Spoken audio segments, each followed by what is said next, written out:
Today is going to be a coffee break session talking about eligibility checks with Claim.MD. And myself and Karen are going to be leading you through that chat.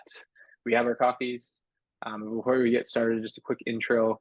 My name's John. I am on the product team at Jane. I've been at Jane for the last 6-ish years.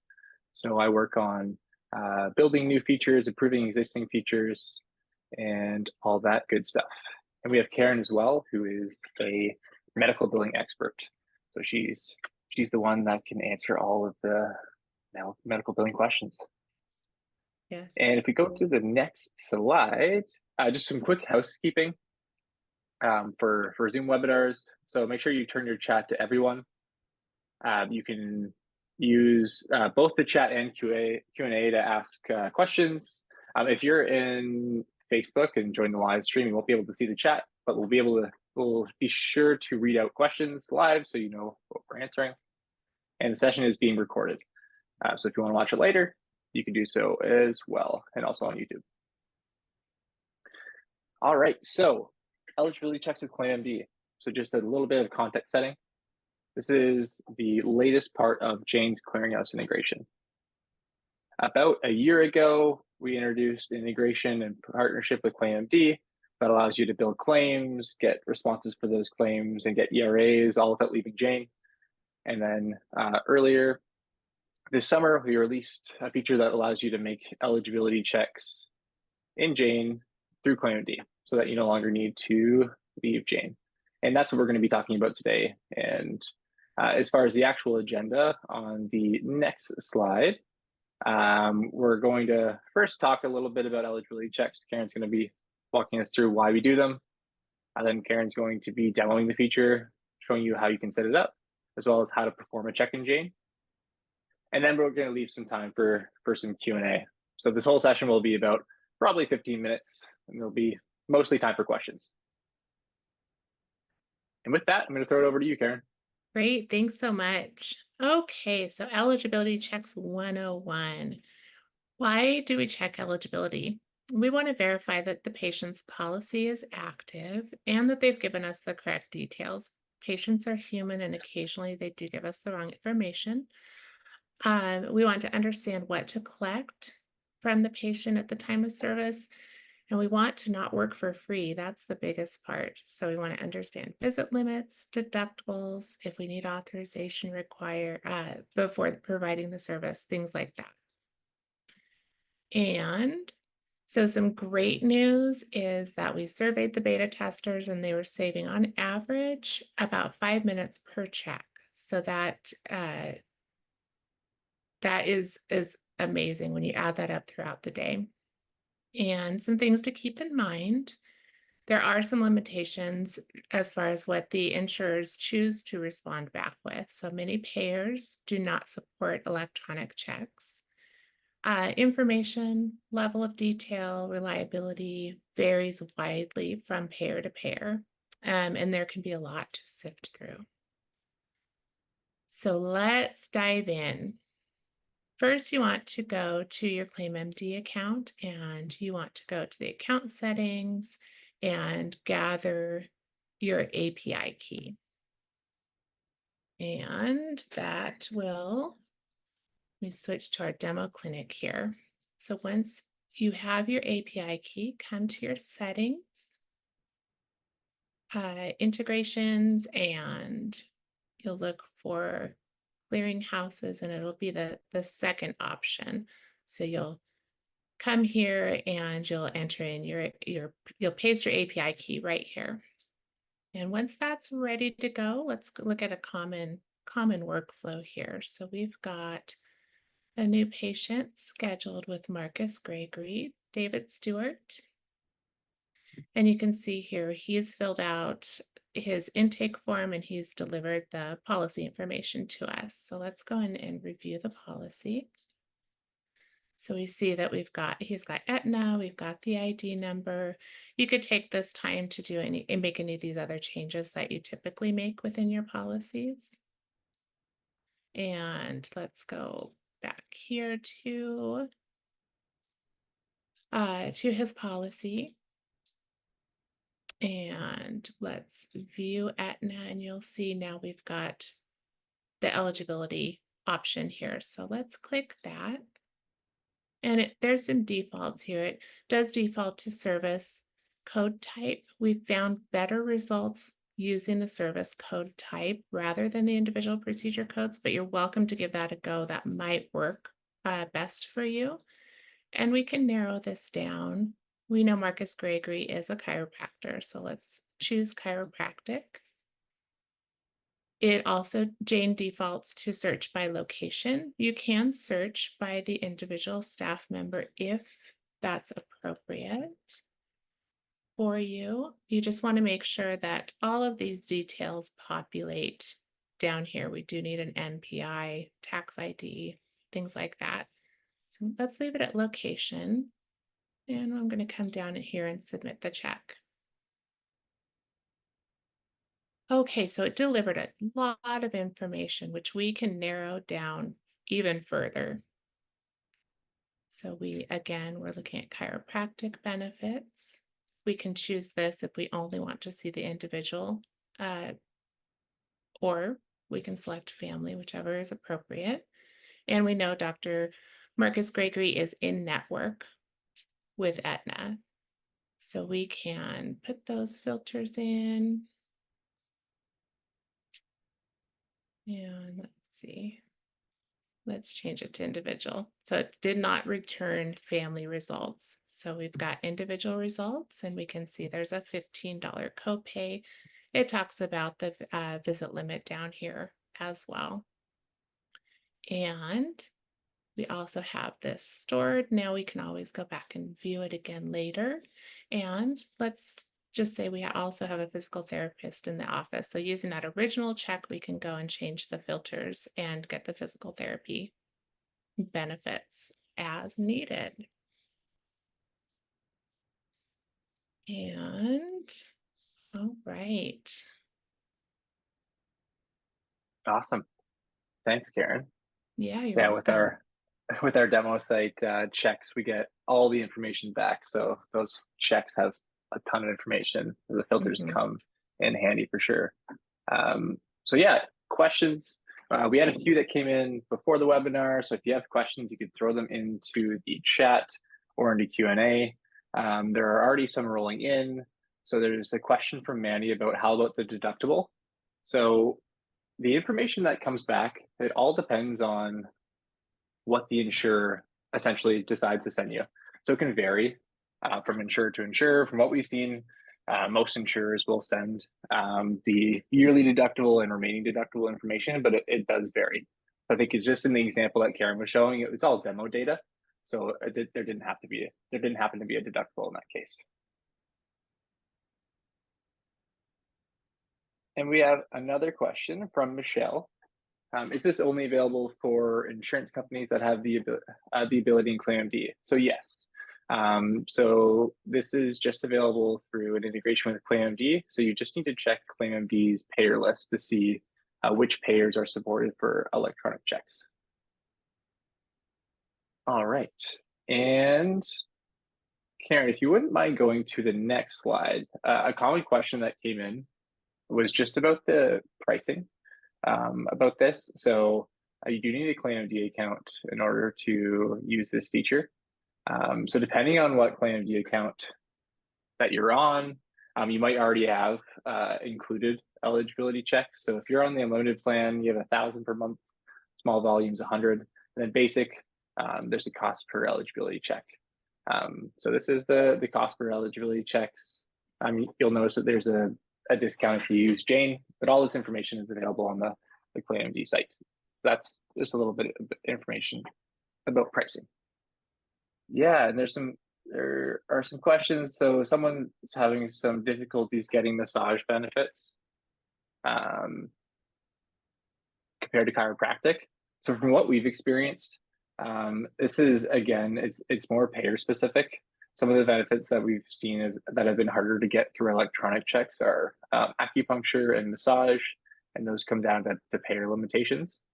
And that essentially comes down to some limitations in electronic checks in general. And I think sometimes if you haven't tried, sometimes the massage benefits will be under the physical therapy benefits. So something to try checking under a different modality or different service type. That's a great point. And we have another question about going back to talking about deductible and out of pocket. So will it show the benefit and what is remaining? So yeah, typically insurers will send both like the yearly deductible and what is remaining for the year. So typically both are sent. And then most insurers, from what we've seen, will also share the policy start and end date. They might call it something slightly different, but they do share that range. And let's see, there's a good question. Oh, can we use Claim.MD as a clearinghouse as well? So yes. So if you have a Claim.MD account, use it for eligibility, but you could also use it for billing your claims, getting your ERAs back, getting claim acknowledgements. So you can use Claim.MD for everything. There's a question, how can we find out which insurance companies utilize this? If you go to Claim.MD's payer list, usually they talk about claims and ERAs, things like that, but eligibility, I do believe, is listed on that grid as well. Exactly.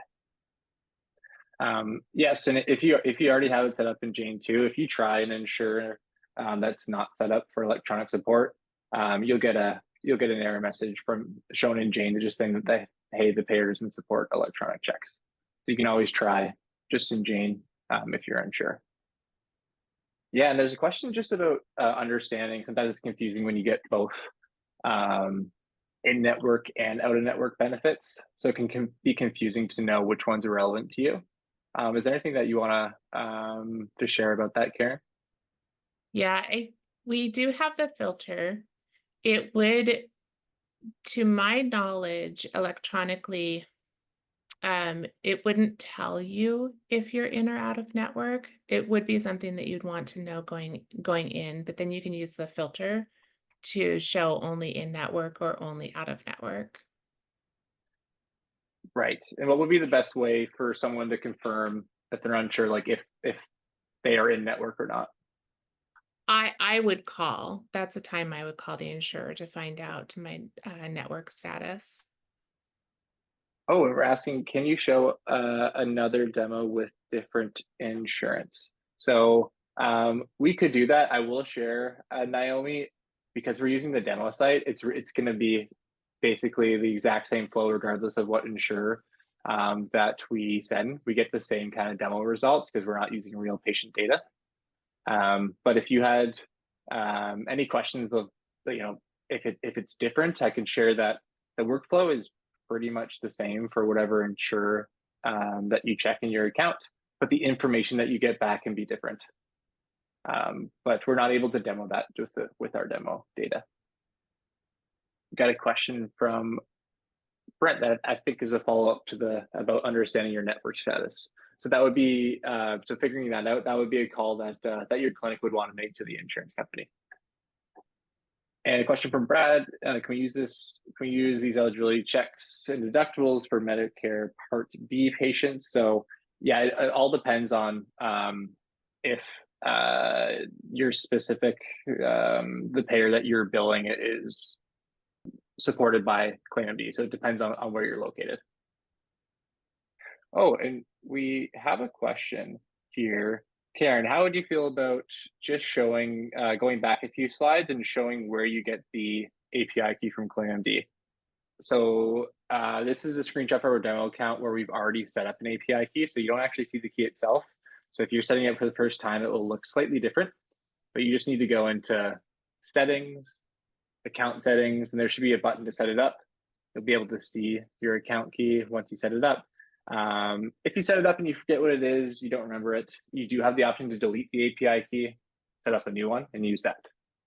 And then just as a reminder, this is where it goes in Jane. Once you've got your API key, come to settings, integrations, and clearinghouses, and it will go It'll always be the second option. This one's already set up, so it looks a little bit different than when it's brand new, but it's right here, and I think fairly intuitive.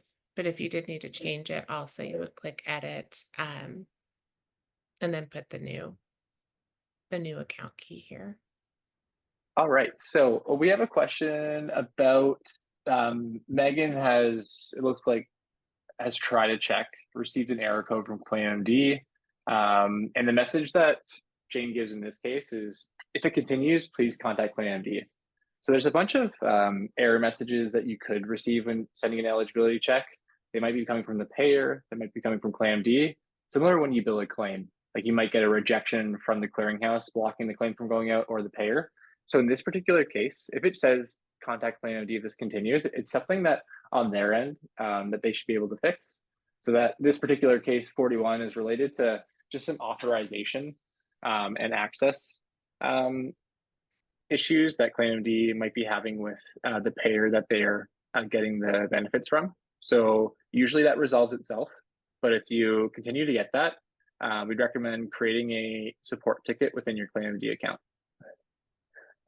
Oh, Mandy, great question. So asking if we demo the billing workflow and the remittance process. So I don't think we'll have time to do that today, but we do have a demo video of that, I believe, in one of our guides. If maybe Michelle wouldn't mind popping that in to the chat. And maybe, oh yeah, maybe we'll put that in the follow-up email too. Great idea, Michelle. And the one thing that I'll note here is when you're setting up claims and ERAs, just as Karen showed, there's 2 steps that you need to get SFTP credentials, just a different set of login credentials to set that up. So that's the only difference in setup. Oh, and the fee schedule again. Karen, would you mind just going forward one slide, and we'll just show the Sure. pricing. Thank you. So yeah, the unlimited plan for Claim.MD is $90 a month. That includes the 10% discount. So you get 1,000 eligibility checks included with that. And after that, you'll see Prime versus non-Prime. It depends. Claim.MD will define insurers as Prime or not Prime. And basically, it's how much the insurers charge Claim.MD as well. So this is what the pricing is. And this encompasses claims, ERAs, and eligibility. It's not just eligibility. All right, I think that is all of the questions, but we won't wrap up quite yet. Karen, if you wouldn't mind going to the next slide. We want to talk really quickly about what's next. So what features we'll be building next. And here's a few that I would like to call out. This is not exhaustive, and this is just talking about insurance. But a couple of things that we've already done this year, some smaller improvements. If you haven't noticed, when you go to submit claims, there's now an easy way to find out what the chart status. So if the practitioner has signed the note, for example, you can find all the claims that have a signed note that are ready to bill. That's nice and easy. We've made some changes to how Jane counts the number of treatments under a particular insurance policy to make sure it's counting the right stuff, counting visits that the patient actually came in and that would count towards their insurance policy. And as far as what's next, right now the team is working on allowing patients to share their secondary insurance policy information through intake forms. Right now, patients can share their primary insurance information when they fill in an intake form, but we want them to be able to share all of their insurance information. So that's something that our team is currently working on. Then in the future, we're not quite sure what these dates will be yet, but we're going to be improving the insurance policies report. If you haven't used that report, it's where you can find all patient insurance policies, and we want you to be able to answer some questions there, like if a patient is coming up on their limit, like the number of visits, for example. We want to make that report helpful for you. We want to make it easy to fix patient mistakes when they fill out their intake forms. Like Karen mentioned at the beginning of the demo, sometimes patients accidentally give you the wrong information. So when they do that, we want it to be really easy for you to fix. And lastly, we want to look at helping with tracking prior authorizations. So sometimes during eligibility checks, you'll learn that your patient requires an authorization in order for them them to get treated and you to get paid. So we want to make it easier and Jane more helpful for tracking those authorizations in Jane. So those are just a few things that I wanted to call out, but there are a lot of other improvements and in insurance that are coming and on other areas of the app. So if you'd like to continue the conversation, this QR code will lead you to the Jane billing community, which is an awesome community to ask questions and to learn. So scan that if you would like to join. You can also shoot us an email. You'll see the email at the bottom there. And if you have any follow-up questions, feel free to let us know.